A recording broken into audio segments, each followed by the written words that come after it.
নমস্কার বন্ধুরা, আপনারা কেমন আছেন? আশা করি নিশ্চয়ই ভালো আছেন। সামনের দিনগুলো আপনাদের খুব সুন্দরভাবে কাটুক, এটাই আমি চাইছি। আজ আমি আমার নতুন ভিডিওতে আপনাদের নিয়ে যাচ্ছি উত্তর কলকাতার সুকিয়া স্ট্রিটে মা শ্যামসুন্দর কালী মন্দিরে।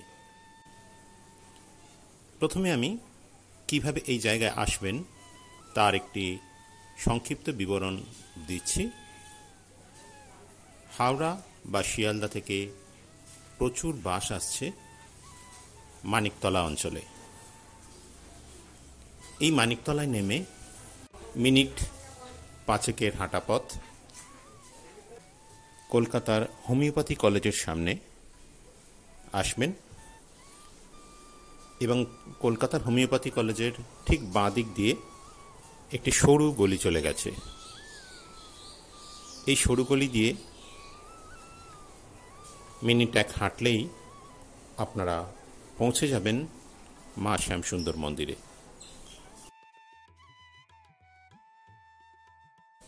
উত্তর কলকাতার সুকিয়া স্ট্রিটের একটি ঘিঞ্জি এলাকা, সেখানে এই সরু গলির মধ্যে মা কালীর একটি জীবন্ত বিশাল এক মন্দির, তিনি শ্যামসুন্দরী নামেই পরিচিত। মা কালী এখানে পূজিত হন ছোট্ট মেয়ে রূপে, তাই অম্বুবাচী পালিত হয় না এই মন্দিরে। ভক্তদের বিশ্বাস, কাউকে কখনো খালি হাতে ফিরিয়ে দেন না শ্যামসুন্দরী। ভক্তের কাতর প্রার্থনায় তিনি সাড়া দেন, পূরণ করেন তার মনোবাঞ্ছা। মন্দিরের বেদিতে উপবেষ্টিতা শ্যামসুন্দরী, তার পা ঘেঁষেই বসে রয়েছেন জগন্নাথ, বলরাম এবং সুভদ্রা। তারা দেবীর সন্তান, পাহারাদারও। শ্যামসুন্দরী পাশের ঘরেই রয়েছেন ভৈরব। 2021-এ এই বাড়িতেই প্রতিষ্ঠা হন এই মা কালী। তার আগে দীর্ঘদিন তিনি অন্যত্র ছিলেন। এরপরে কলকাতায় পদার্পণ। লোকমুখে প্রচার পেয়ে শ্যামসুন্দরী পরিচিত হয়েছেন দূর দূরান্তে। রোজ অনেক দূর থেকে মানুষ আসেন। দুবেলায় ভোগ রান্না হয় শ্যামসুন্দরীর হেসেলে। পাত পেরে খেয়ে যান মন্দিরে আসা অগণিত ভক্ত। মা শ্যামাসুন্দরীকে নিয়ে প্রচলিত রয়েছে অনেক অলৌকিক কাহিনী। এমনই এক ঘটনার কথা সেবায়তদের মুখে মুখে ফেরে। শ্যামসুন্দরীর মন্দিরে তৎকালীন পূজারী বাজারে গেছিলেন অমাবস্যার পুজোর বাজার করতে। সেই সময় বছর 5 একটি মেয়ে তার কাছে খাবার চায়। চালকলা খেতে চেয়ে সে জানায় 2 দিন ধরে কিছুই খায়নি সে, কিন্তু পুরোহিতের এসব মোটেই পছন্দ হয়নি।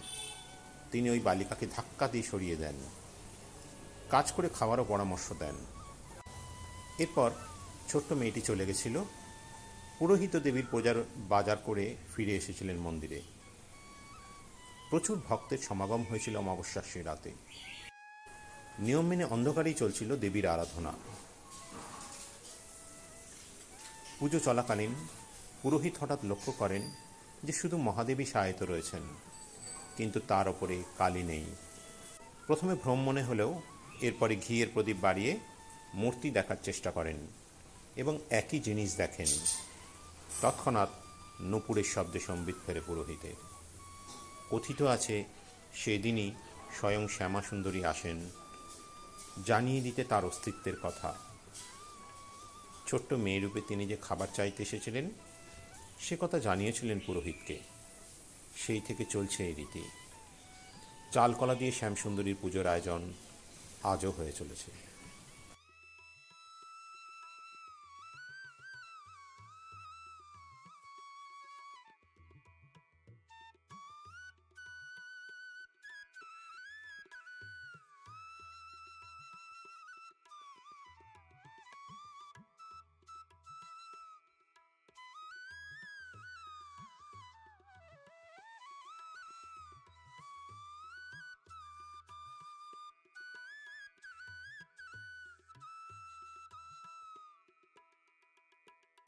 ভিডিওটি কেমন লাগলো তা অবশ্যই আপনারা কমেন্টসে লিখে জানাবেন।